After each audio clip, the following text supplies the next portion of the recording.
예배가 우리의 신앙생활에 매우 중요한 부분이라는 것을 부인하는 사람은 없을 것입니다.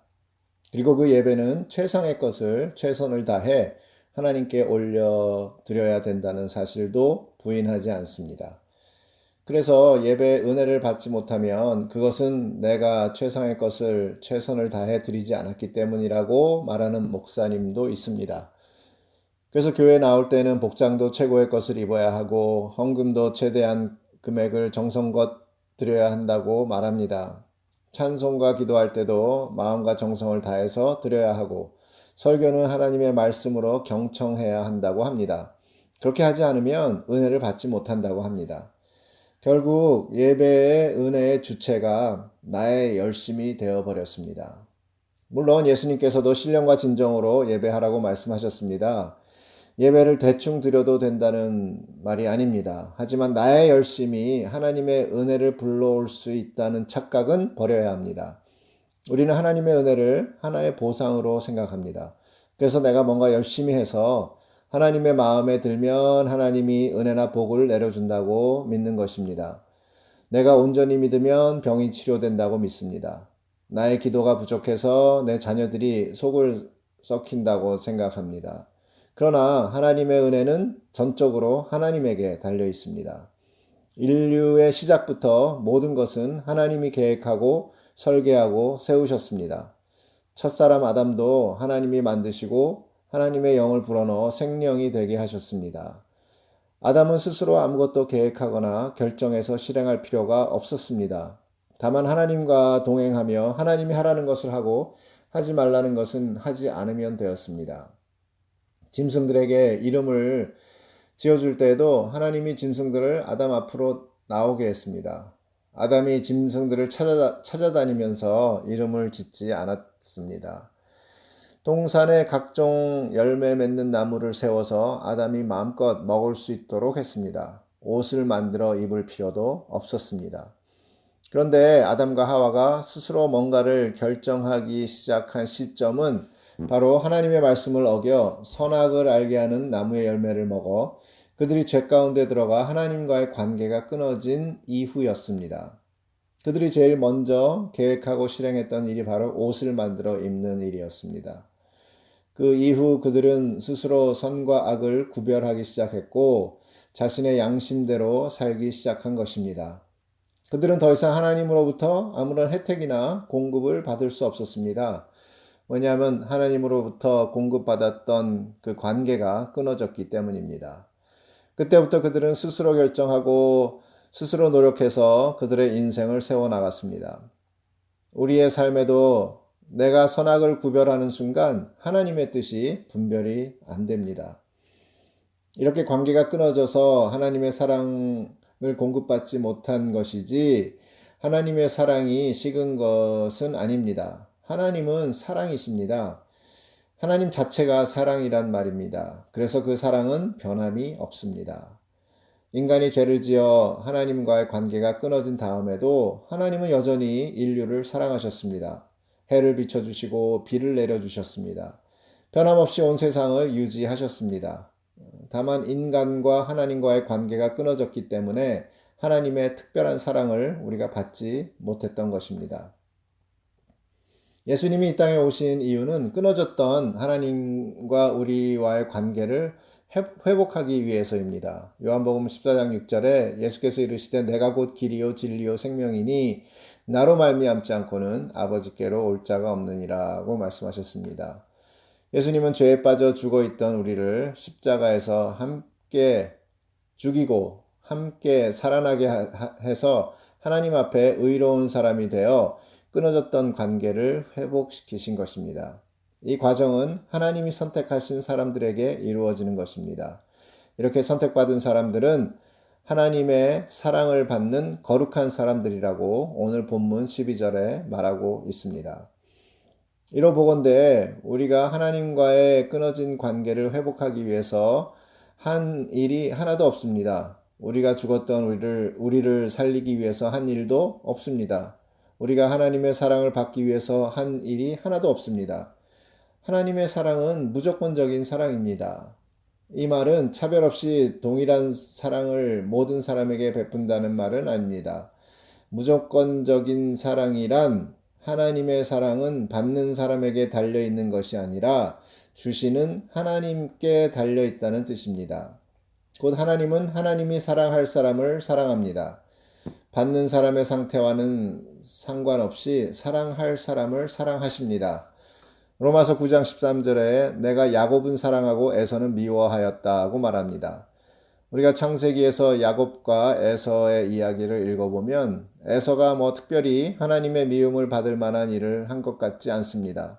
반면에 야곱은 약삭빠르게 형을 속이고 아버지를 속이고 삼촌을 속이는 삶을 살았습니다. 그런데 하나님은 야곱을 택하셨고 야곱을 사랑하셨습니다. 이것을 이상하게 생각할 필요는 없습니다. 왜냐하면 하나님은 하나님이시기 때문입니다. 하나님은 사랑할 사람을 사랑하고 미워할 사람을 미워합니다. 우리는 그 이유를 모를 때가 많습니다. 하지만 그것이 바로 하나님의 무조건적인 사랑입니다. 따라서 우리는 내가 무엇인가를 잘해서 하나님을 기쁘시게 하고 그 대가로 하나님으로부터 무슨 혜택을 받으려는 생각을 버려야 합니다. 내가 잘해서 하나님의 사랑을 끌어내리는 것이 아니라 하나님의 사랑은 하나님으로부터 택한 사람에게 흘러내리는 것입니다. 하나님의 사랑이 흘러내리기 위해서 필요한 것이 바로 관계인 것입니다. 하나님과의 관계가 맺어진 사람은 하나님의 사랑을 받는 거룩한 사람입니다. 여러분은 예수님을 믿어서 거듭났나요? 아니면 거듭나서 예수님을 믿었나요? 언뜻 우리는 예수님을 믿었기 때문에 거듭났다고 생각합니다. 그런데 우리가 그렇게 생각하면 생기는 문제가 있습니다. 그것은 내가 믿었다는 것입니다. 내가 예수님을 믿었기 때문에 그 믿은 대가로 거듭났다고 생각하는 것입니다. 그러면 우리의 구원이 하나님에게 달린 것이 아니라 우리에게 달려있게 됩니다. 이것은 성경에서 말하는 복음이 아닙니다. 복음에는 나라는 나가 존재하지 않습니다. 나가 존재하는 순간 더 이상 복음, 곧 기쁜 소식이 아닙니다. 내가 개입되는 순간 기쁜 소식이 아니라 힘든 소식이 되기 때문입니다. 모든 책임이 나에게 지워지면서 모든 생각과 행동과 결과에 대한 책임이 무거워집니다. 그리고 그것을 꾸준히 지켜나가는 것이 매우 힘듭니다. 그래서 기쁜 소식이 아니라 힘든 소식이 되는 것입니다. 나아가 빠지고 모든 일이 하나님으로 인해 되어지는 것이 곧 기쁜 소식, 복음인 것입니다. 로마서 8장 29절에서 30절에 보면 하나님이 미리 아신 자들을 또한 그 아들의 형상을 본받게 하기 위하여 미리 정하셨으니 이는 그로 많은 형제 중에서 맏아들이 되게 하려 하심이라. 또 미리 정하신 그들을 또한 부르시고 부르신 그들을 또한 의롭다 하시고 의롭다 하신 그들을 또한 영화롭게 하셨느니라고 말합니다. 하나님께서 죽어있던 우리들을 거듭나게 하셨습니다. 우리 영혼이 살아나게 하신 것입니다. 그래서 내 영의 눈이 열려 십자가에서 나를 위해 돌아가신 예수 그리스도를 바라볼 수 있게 하신 것입니다. 그리고 그를 믿게 하셨습니다. 그리고 그로 인해 우리를 의롭게 하시고 또한 영화롭게 하셨습니다. 이 모든 것이 하나님께서 미리 정하시고 행하신 일입니다. 이렇게 복음으로 거듭난 우리는 남은 인생도 복음으로 살아야 합니다. 그런데 이제 영의 눈이 열려 예수님을 알게 되고 하나님과의 관계가 회복된 후에 다시금 내가 열심히 노력해서 하나님 앞에 거룩한 삶을 살려고 노력합니다. 또다시 기쁜 소식이 힘든 소식으로 변하게 됩니다. 기쁜 소식이 영원히 기쁜 소식이 되기 위해서는 영원토록 나가 개입되어서는 안 됩니다. 영원토록 하나님께서 모든 일을 하실 때에 비로소 기쁜 소식입니다. 나가 개입되는 순간 기쁜 소식은 힘든 소식으로 변질됩니다.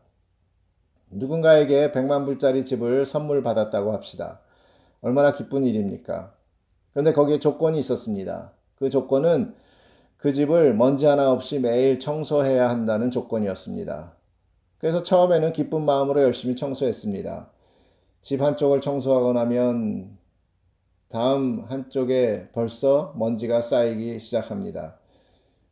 왔다 갔다 하루 종일 청소해도 끝이 없습니다. 나중에는 이 비싸고 좋은 집이 애물단지가 되어버립니다. 꼴도 보기 싫습니다. 힘들어 죽겠습니다. 차라리 작은 아파트에서 사는 것이 속 편합니다. 그런데 만약에 누군가 100만 불짜리 집을 선물로 주면서 그 집을 청소할 가정부 3명, 요리사 2명, 그 외에 잠일을 맡을 일꾼 1명을 포함하면서 나는 아무 일도 하지 않아도 된다고 하면 그것은 정말 좋은 선물이 될 것입니다. 아무 걱정 없이 먹고 자고 좋아하는 것들을 하면서 인생을 즐길 수 있습니다. 이것이 진정한 선물입니다. 우리의 삶도 마찬가지입니다. 예수님을 믿어 하나님 앞에 의로운 사람이 되는 것은 하나님의 선물이라고 생각하면서 그 후에는 이 받은 선물을 깨끗하게 유지하려고 매일 청소하고 회개한다면 그 일은 끝이 없고 결코 깨끗하게 유지할 수 없습니다. 때로는 팔아버리고 싶겠죠. 차라리 모르고 살았을 때에는 부담이 없었는데 거듭나고 보니 내 삶이 너무 부담이 되는 것입니다. 하지만 하나님께서는 우리를 거듭나게 하면서 거듭나서 의롭게 된 우리가 거룩한 삶을 살아갈 수 있도록 도와줄 도우미를 보내주셨습니다. 그래서 그 도우미가 우리의 삶을 주관하면서 깨끗하게 유지하는 것입니다.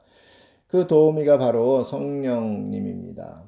오늘 본문에도 우리가 하나님이 택하신 사랑받는 거룩한 사람들입니다 라고 말한 후에 그러므로라는 단어로 이어집니다.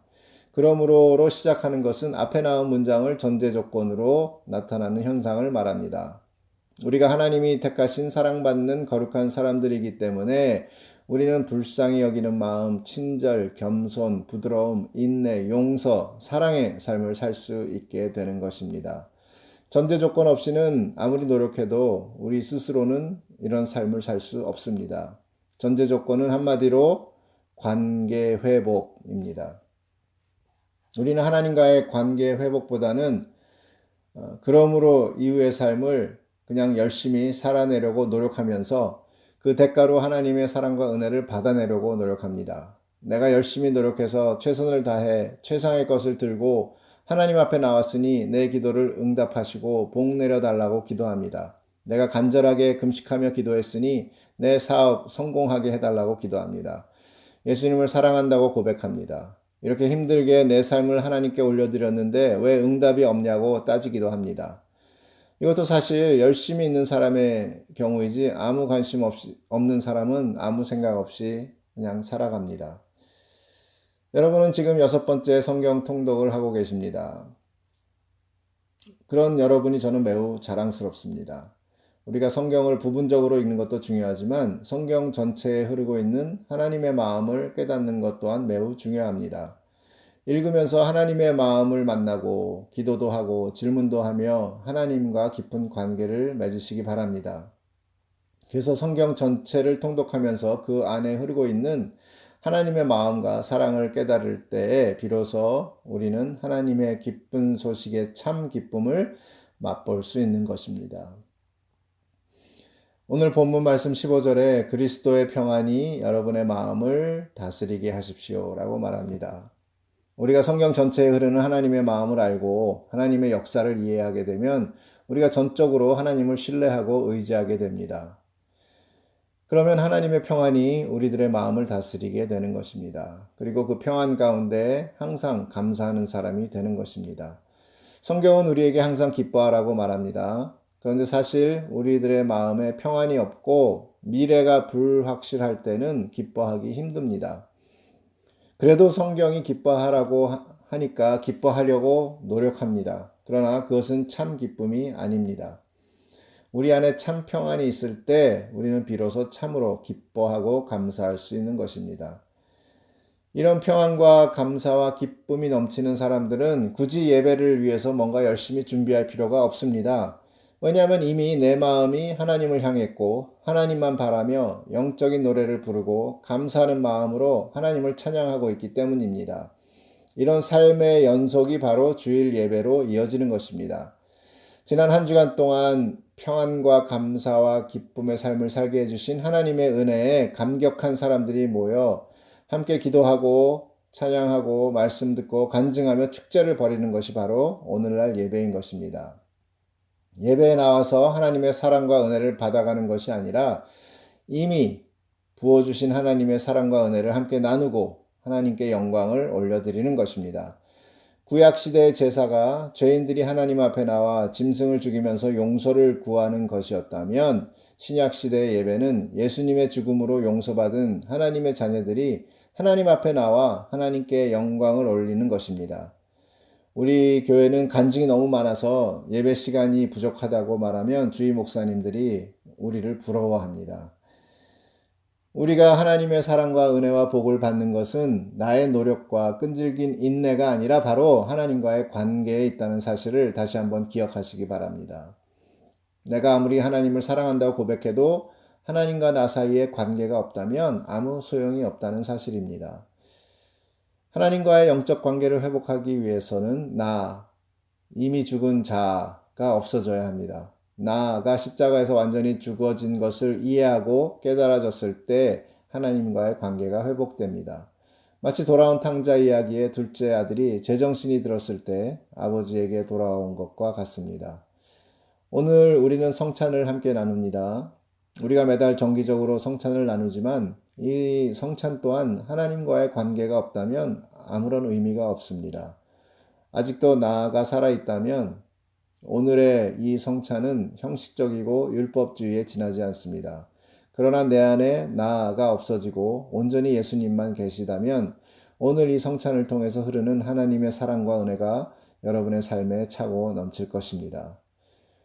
복음이 힘든 소식이 아니라 기쁜 소식이 되어 여러분의 삶에 하나님의 사랑과 은혜가 충만하길 기도합니다.